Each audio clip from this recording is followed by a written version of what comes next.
এই দেখো ঘুম থেকে উঠে পড়েছি, উঠে পড়ে ফ্রেশ হয়ে নিয়েছি। কয়েকটা জামা কাপড় ছিল ভেজানো, ধুয়েও এসেছি পুরো। এসে যে বাইরে গিয়েছিলাম দুপুরে, ডাব নিয়ে এসেছি। এইটুকু মাত্র, এই ছোট্ট ডাবটা জানো তো মাত্র 60 টাকা।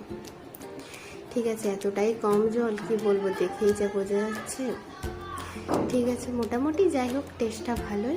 একটু ডাবটা খেয়ে নিলাম, খেয়ে তারপরে দেখো বাইরে বেরিয়েছি। এই হলো আমার বিল্ডিং থেকে দেখা যায় পুরো পাহাড়। এখন গরমের সময় তো পুরো খালি খালি কালো কালো লাগে এভাবে। ওই পাহাড়ের কোলে অজস্র অনেক ছোট্ট ছোট্ট এরকম ঘর আছে।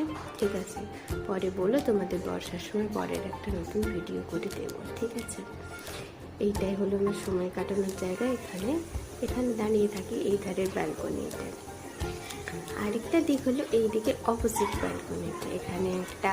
এখানে সিঁড়ির কাছে এখানে একটা বড় তেঁতুল গাছ আছে। আর নাকি পাঁচতলাতেই এতটাই তেঁতুলটা। এই দেখো তেঁতুলের গাছের ফাঁক দিয়ে দেখতে পাচ্ছ পাহাড় ওই দূরে, বুঝতে পারছো কিনা জানি না। এটাই হলো সময় কাটানোর আরও জায়গা। এখানে খুব ভালো বাতাস দেয়, বসি সবাই মিলে সময় কাটাই।